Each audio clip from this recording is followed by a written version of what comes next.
Welcome back to the second segment of our program, How to Get a Divorce. I have with me two new guests, Dr. Carol Hughes and Bruce Fredenberg.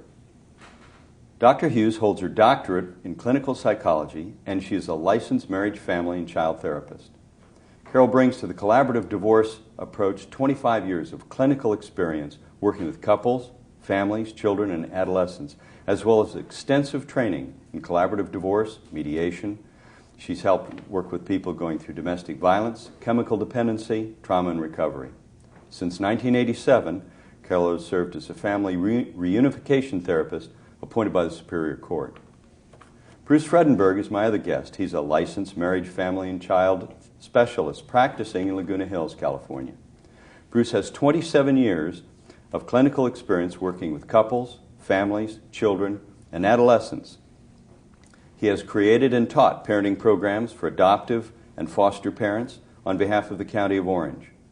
He's had extensive training in collaborative practice, mediation. He's helped couples with chemical dependency, stress management, and male and female communications. I welcome both of you to the program. Thanks for coming today. Carol, let me start by asking you a question. There has been discussions in the collaborative model about a child specialist. What does a child specialist do? Well, John, first, before I start answering that question, I want to just briefly describe the nature of divorce, the environment that the children are living in, which it's easy for parents and the other adults working with the children to forget. Divorce for children is about loss. It's about grief and loss, a lot of pain.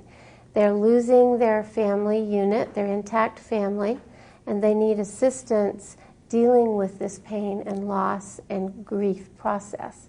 So what the child specialist does is provide a safe, neutral environment for the children to talk about what they're feeling, ask questions about the changes that are happening in their family, understand the divorce process, understand that they're not losing both parents, they're losing the family unit that they've been growing up in. So it provides a stability also for the children to have a place to discuss these questions and learn about what's happening in their family. Bruce, when I listen to that, it sounds an awful lot like what I, as a non-mental health professional, what I think that mental health professionals do in providing therapy and treatment. So how does the role of a child specialist differ from the role when you're providing therapy or counseling to people? One of the biggest things about the child specialist is that the child specialist is the voice of the child in the divorce. So the child specialist is impartial towards both parents. It's not like a therapist. You're not trying to change the family per se. You're not trying to solve all the problems, but you are bringing the children's interest to the forefront. So when the parents are in a lot of pain, and people in pain sometimes forget that their kids are important because they're so hurt or so angry at the other person. And so the child specialist brings that voice. The child specialist is also an advocate for a good parenting plan. We bring in information to the mental health coaches, the divorce coaches, so they can help the parents decide how they want to work out their co-parenting plan. And so we're also not like an evaluator. We're not trying to get the children to decide who's the good parent, who's the bad parent. We're just helping the parents keep the children's needs in front of them during the whole process. And it makes for a more peaceful divorce. It also keeps people from hurting their children during the divorce so much. I heard you mention a parenting plan. As a lawyer in family law, I'm used to dealing with the issues of custody and visitation. That's been the buzzword that has gone on for the years of my practice. I hear more and more what's called a parenting plan. Carol, what's a parenting plan? A parenting plan is how the parents are going to parent their children through and after the divorce process. In the litigated model, a stranger in a black robe basically tells the parents how they're going to parent their children, and it's called a custody agreement.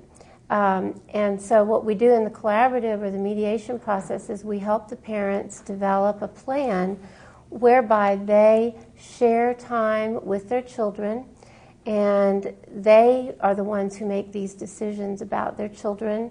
The parenting plan is flexible in that as children grow, their developmental needs change. And so the parenting plan, we explain to the parents, will be evolving over time as children get older, and the parents will adjust to that, how they're going to parent the children as they get older. Did I answer your question? You did. Okay.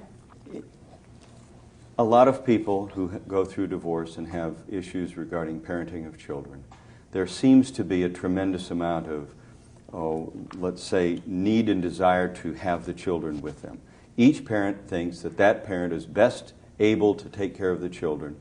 And from my perspective as a lawyer in litigated cases versus my perspective as a mediator, often it seems about embodied in the phrase, the children need to be with me. The children need to be with me. In, let's say, the mediation or in the collaborative case, Bruce, how do you deal with that? How do you deal with those issues where each parent feels the children ought to be with them most of the time and they're at odds with that? A lot of times, children don't want to say things to a parent that's going to upset the parent. I mean, the kids are already confused enough and hurt enough, and especially if they see one parent in more pain than the other. And so a child specialist can a lot of times get the children to tell what's really important to them, and we share that information with the parents, but not in a judging way. It's really so they can have the information. There's a couple of things come to mind, and that is that I see cases in my practice as a therapist where people went through the adversarial divorce, and the kids in an angry divorce can get cut off from the grandparents, they can get cut off from aunts and uncles and cousins that they've enjoyed their whole life, often really close to. And when the parents are getting divorced, the kids aren't getting divorced. And so they still have all these relationships. And so by helping the parents to see that it's important for them to still have access to that, it opens up a bit of a wedge, a bit of a perspective so that the parents can really listen to what their kids want and what's best for the kids. And again, the kids have a voice. They don't have a choice. These are the parents making a decision.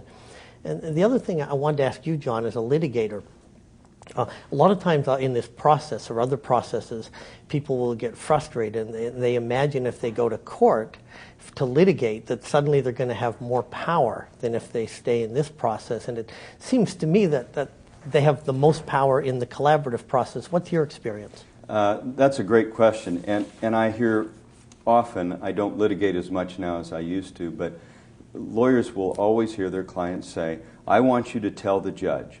And then they lay out for you what they think the judge should hear.